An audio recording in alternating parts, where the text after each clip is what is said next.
This is the Morning Swim Show for Wednesday, April 28th, 2010. I'm your host, Peter Bush, and in the Finis Monitor today, our own Garrett McCaffrey. He's traveled to his homeland with the NCSA Junior All-Star Team, basically some of America's fastest 18 and under swimmers. They'll be competing at the Irish Nationals, which start Thursday, and Garrett joins us right now in the Finis Monitor from Dublin, Ireland. Garrett, how you doing, buddy? Good. My homeland, huh? Well, if you got the accent. But tell me about this team. I mean, who is on this NCSA Junior All-Star team? There is 51 swimmers. There are 26 guys and 25 girls. Rebecca Rayner, a real strong IMer from Nova, Virginia, actually broke her foot playing some basketball for some dryland training. So she's one of the unfortunate ones that didn't fill out the 52-person roster, but there's a lot of people on this team. Some of the big names, I think the kids that stood out most at Junior Nationals, Jeff will remember names like Clay Youngquist, Rachel Narath.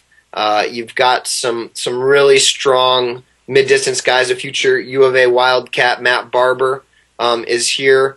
Some of the other girls like Cindy Tran, a future Cal Bear, really good backstroker. There's just a big, long list of kids here, and they're starting to come together as a team, and as much as you can in a few days, and it's kind of fun to watch them get pretty competitive in the practice pool. Now, since these are a lot of the kids that American swim fans hope will someday represent them at the highest level, it's nice to get that international experience, but why'd they choose this meet? I think, the connection is Peter Banks, who spent some time in the States coaching as well. He's now the head national team coach in Ireland, but I think the main reason is because they can all get second swims pretty easily. If you look at the psych sheet, which, funny enough, they actually list from slowest to fastest over here, so you're at the bottom of the list number, the lowest number that you can get, and you're the fastest swimmer on the list. It's kind of funny side note, but they're all going to be able to get second swims. The depth isn't very deep out here, and they'll definitely be able to get second swims, and it was an opportunity where Peter Banks wanted to shake up Irish Nationals, so he invited the group out, and they were able to make it happen where they could come to an international meet, go on a cool trip, which is awesome for these 15 to 18-year-olds, and get a chance to swim fast twice, at least, in prelims and finals. So, are they treating it as a shave and taper meet?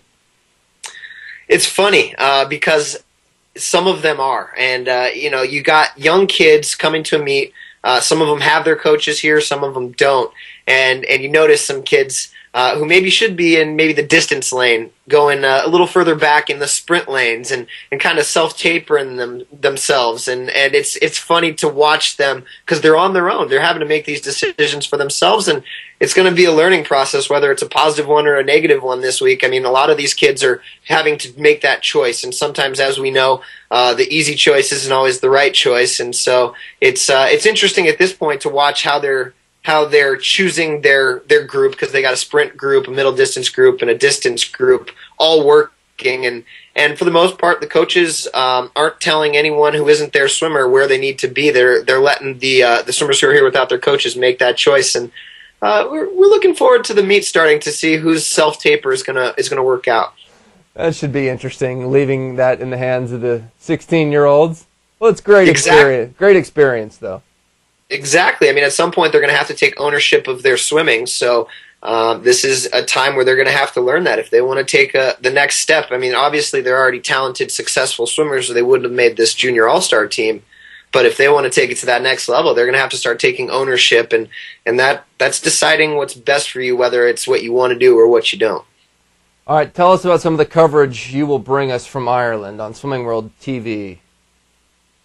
Yeah, well, we've already put together, a few videos. There's a welcome video. There's a couple other fun videos, like some of the girls trying to name everybody on the team on day number one.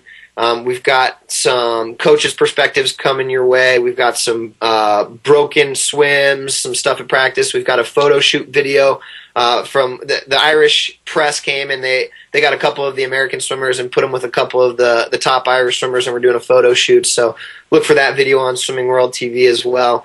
So all that on-demand video will be there as we lead up to the meet. And the game plan for the meet is to do a live broadcast from the team area. So we'll be set up and doing interviews, maybe showing some of the races, getting some of those highlighted races and finals, and showing you those. But for the most part, it's just kind of an on-deck perspective because I'm out here on my own, and the one-camera long course system, it's a little bit limited. So we decided to do a different perspective and have some fun with it. And the option that we came up with at Swimming World was that we wanted to do it from the side of the pool and kind of be able to interact with the swimmers as the meet's going on. So it's a very unique perspective that I don't think anyone's really captured. I almost would compare it to mic'd up on Monday Night Football, if you will. You get to see that perspective of the coaches and the swimmers interacting before the swims, after the swims, the swimmers cheering on their teammates during the swims, and we'll also get some races in there as well in that live broadcast. Sounds good, Garrett. Hey, before we let you go, how's the air there? Are they still having the ash problem from Iceland, or was the flight smooth? The weather's been great. Flight was smooth. There were some problems getting out of the States.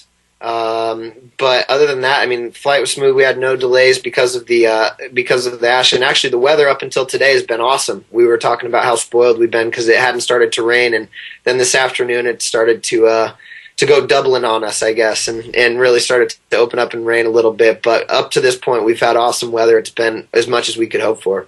All right, Garrett, have a great time. Thanks for joining us. Thanks, Peter. All right, that's Garrett McCaffrey joining us in the Finis Monitor. That's it for the show today. I'm Peter Bush, reminding you to keep your head down at the finish.